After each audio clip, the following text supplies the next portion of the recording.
Hello my dear friends, अस्सलाम वालेकुम। This is Yasin Aman and welcome to my channel law aspirants. आज का जो हमारा टॉपिक है वो है चैप्टर 4 पीपीसी जनरल एक्सेप्शंस, जिसके टोटल सेक्शंस हैं 76 से लेकर 106 तक। और आज हम बात करेंगे 76 से लेकर 85 तक।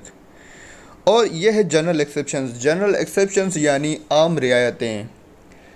और इसका पर्पज़ क्या है? इसका पर्पज़ यही है, ये हमें यही बताता है कि किन सूरतों में किए गए जुराइम नहीं होते। इसका सेक्शन है 76। Act done by a person or bound by mistake of fact or believing himself bound by law. Definition है, nothing is an offence which is done by a person who is or who by reason of a mistake of fact and not reason of a mistake of law. Mistake of fact reason हो सकता है, mistake of law reason नहीं हो सकता। In good faith believes himself to be bound by law to do it. यानी ऐसा कोई भी एक्ट जुराइम नहीं है जो कि ऐसे बंदे ने किया है जो खुद को बाउंड बाय लॉ समझ रहा था, या उससे जो एक्ट हो गया है वो मिस्टेक ऑफ फैक्ट हुआ है। चले आते हैं इनके एग्जांपल्स पे। तो ये है 76 की इलस्ट्रेशन, 76 सेक्शन की इलस्ट्रेशन। इसमें हम जानेंगे कि बाउंड बाय लॉ क्या होता है और मिस्टेक ऑफ फैक्ट क्या होता है। Bound by law, a soldier fires on a mob.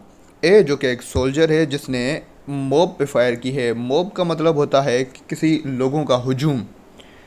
Bye the order of a superior, उसको किसने ऑर्डर दिया था? उसके सुपीरियर ने। A has committed no offence. अब ए ने जो है मूव पे फायर की, वो किसके कहने पे की? अपने सुपीरियर के कहने पे। अब ए यहाँ पे क्या था? वो बाउंड बाय लॉ था कि अपने सुपीरियर का ऑर्डर जो है माने, उसने जो चीज़ की उस पर कंप्लाइज करे। तो ये हो गया बाउंड बाय लॉ। इसमें A has no committed offence, मतलब ए ने कोई ऑफेंस नहीं किया। उसके बाद होता है mistake of fact. A arrest Y by the order of court of justice. A ने वाई को अरेस्ट किया है, किसके कहने पे? कोर्ट के कहने पे। And after due inquiry believing Z to be Y, A has committed no offence. अब ए को जो है हुक्म मिला था कि जाओ जाके यासीन को पकड़ो। ए ने जाके यासीन को पकड़ा। अब इंक्वायरी हो गई, पूरी इंक्वायरी के बाद ए को बाद में पता चला ये तो यासीन नहीं, ये तो इम्तियाज़ है। तो इसमें ए ने कोई ऑफेंस नहीं किया क्योंकि उससे मिस्टेक ऑफ फैक्ट हो गया था। उसको पकड़ना यासीन को था पर गलती से उसने इम्तियाज़ को पकड़ लिया, तो ये हो गया mistake of fact.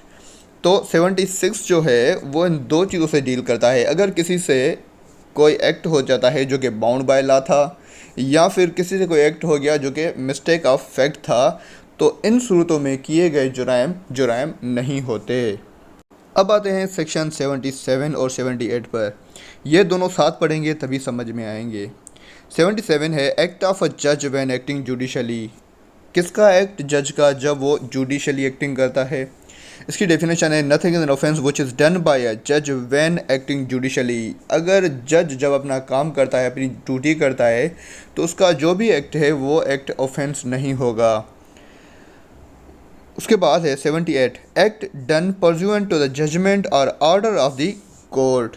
Definition, nothing is an offence which is done in pursuance judgment order of a court of justice notwithstanding the court may have had no jurisdiction to pass such judgment or order. The person doing the act in good faith believes that the court had such jurisdiction. अब इन दोनों sections के मैं आपको example देता हूँ कि act of अ जज ने क्या किया? एक शख्स को फांसी सुना दी। उसके बाद जल्लाद ने उसको फांसी पे चढ़ा दिया। अब 1 साल बाद क्या हुआ? पता चला कि उस शख्स ने कोई कत्ल किया ही नहीं था। मतलब जज का फैसला गलत था और जल्लाद ने फांसी दे दी। अब ये सेक्शन जो है 77 और 77 प्रोटेक्ट करता है जज को, और 78 प्रोटेक्ट करता है ऐसे लोगों को जो कि जज के आर्डर पर एग्जीक्यूशन कराते हैं।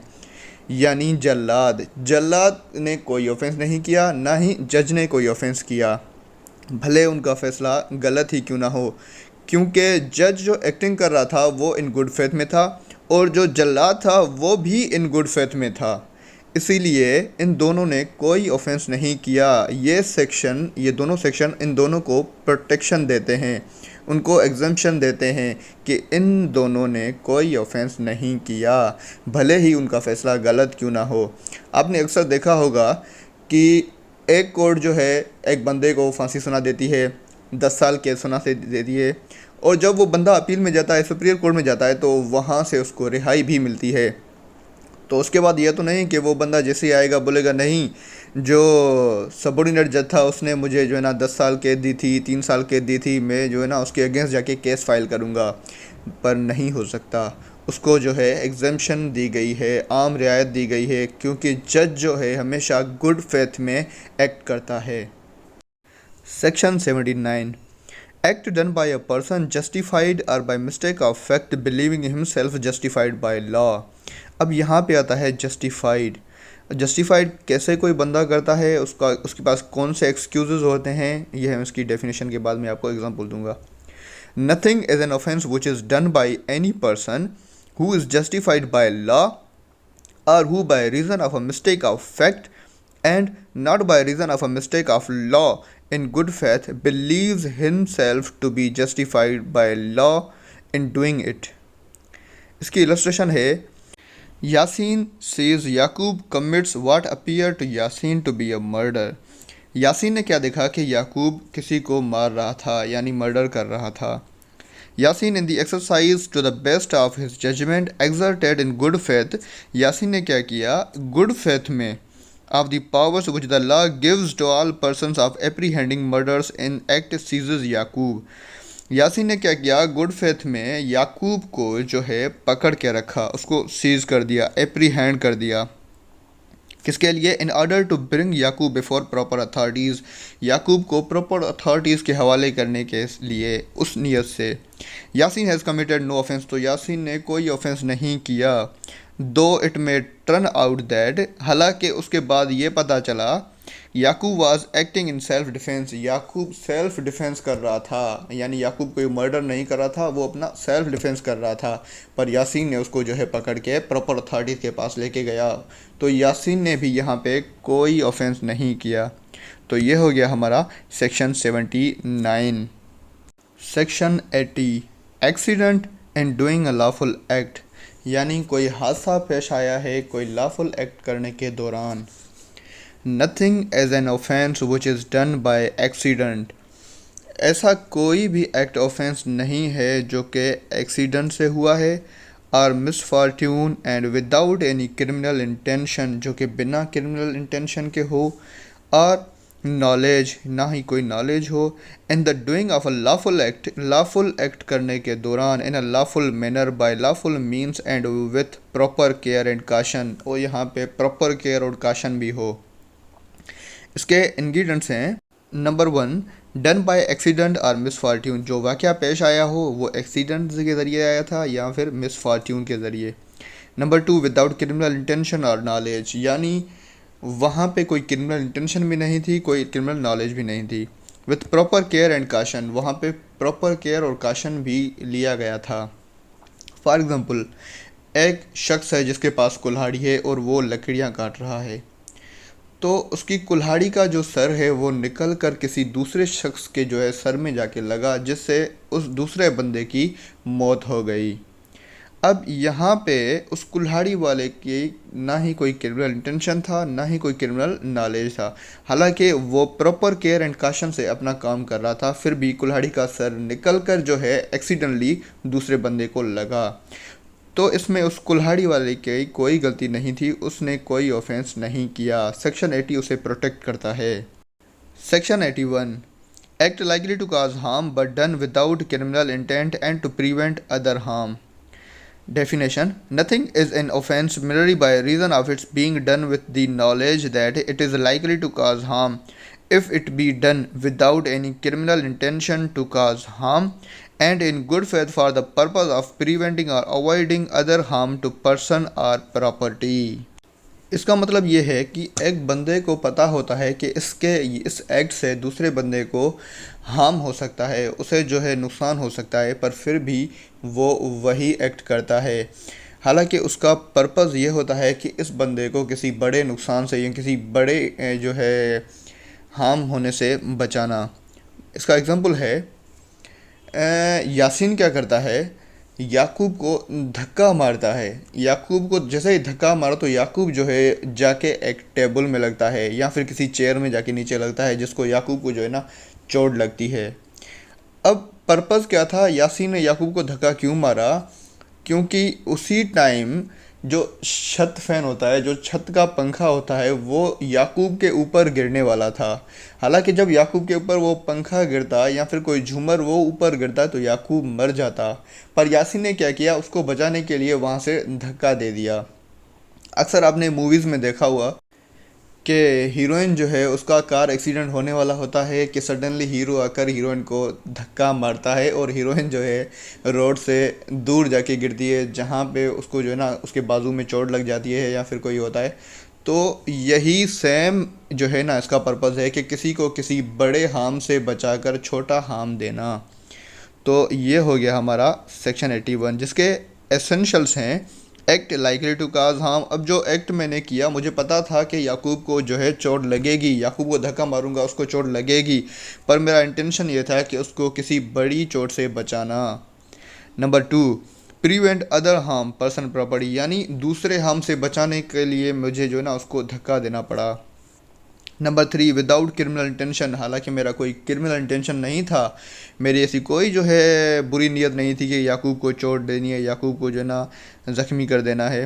Number 4, in good faith, Yasin ने जो भी याकूब के साथ किया वो गुड फेथ था। हीरो ने जो भी हीरोइन के साथ किया वो गुड फेथ था। यह हो गया सेक्शन 81, यानी किसी को बड़े ज़ख़म से, बड़े हार्म से बचाने के लिए छोटा हार्म देना। Section 82, act of a child under 10 years of age, यानी ये सेक्शन ऐसे बच्चे को जो है प्रोटेक्ट करता है, उसको एग्जम्पशन देता है जिसकी एज जो है अंडर 10 ईयर है।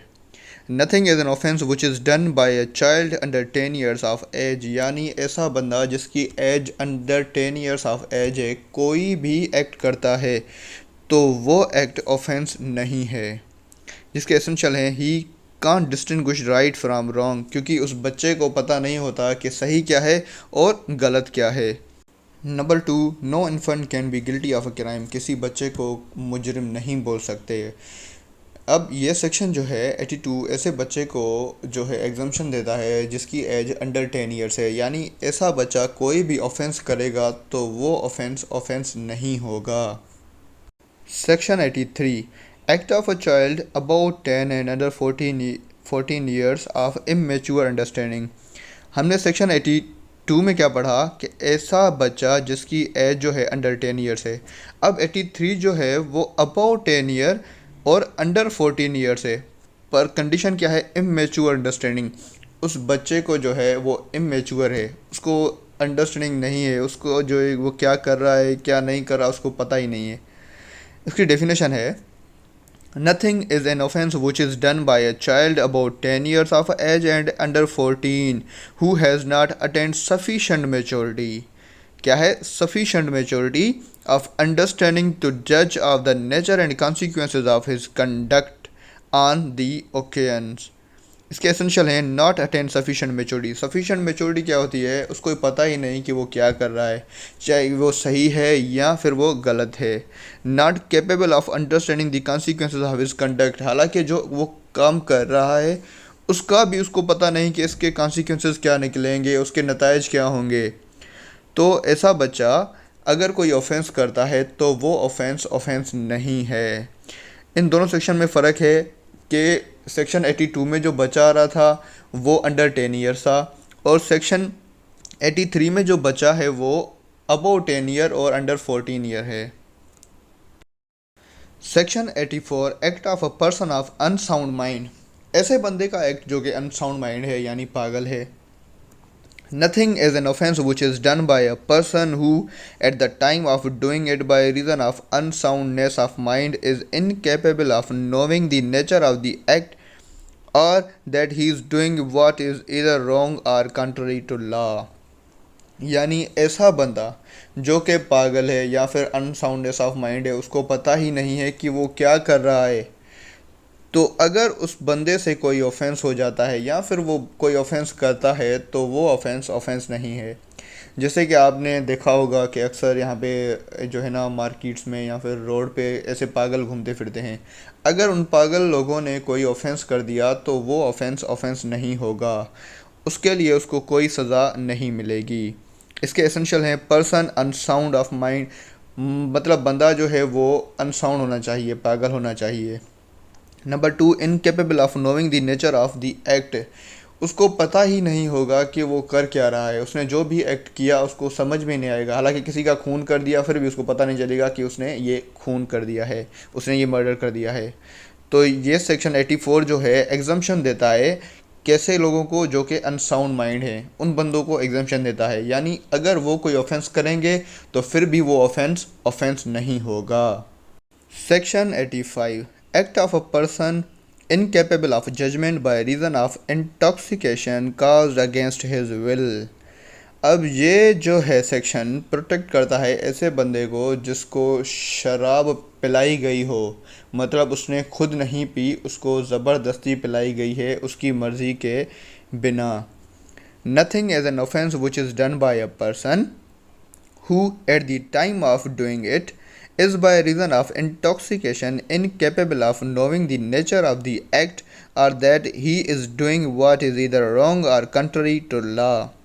यानी अगर एक बंदा जिसको शराब पिलाई गई हो या फिर कोई भी ऐसी चीज़ पिलाई गई जिससे उसको नशा आ जाए और वो क्या कर रहा है, कौन सा एक्ट कर रहा है, किसको मार रहा है, किसी का खून कर रहा है, उसको पता ही नहीं चल रहा कि वो क्या कर रहा है, तो अगर उससे कोई ऑफेंस हो जाता है तो वो ऑफेंस नहीं है। उसके एसेंशियल्स हैं इंटॉक्सिकेटेड पर्सन, बंदे को जो है इंटॉक्सिकेटेड किया गया था, कोई ऐसी चीज़ खिलाई गई थी या फिर पिलाई गई थी जिसके वजह से उसके जो है दिमागी तवाज़ुन ठीक नहीं रही। Number two, against his will, उसकी विल के बिना उसको वो चीज़ जो है या फिर वो शराब जो है दी गई थी। Incapable of knowing the nature of act, वो क्या कर रहा था क्या नहीं कर रहा था उसको पता ही नहीं चल रहा था, मतलब वो कैपेबल ही नहीं था कि उसको पता चले कि उसने क्या किया है, किसी का खून किया है या फिर जो है किसी का रैप किया है। तो ये सेक्शन जो है 85 प्रोटेक्ट करता है ऐसे बंदे को जिसकी विल के अगेंस्ट उसको शराब पिलाई गई हो और अगर उससे कोई ऑफेंस हो गया तो वो ऑफेंस नहीं होगा। ये हो गया सेक्शन 85। तो आज का हमारा टॉपिक यहीं पे क्लियर होता है। दोस्तों, अगर आपको मेरी ये वीडियो अच्छी लगी हो तो लाइक, शेयर और सब्सक्राइब ज़रूर कर दें। थैंक यू, अल्लाह हाफ़िज़।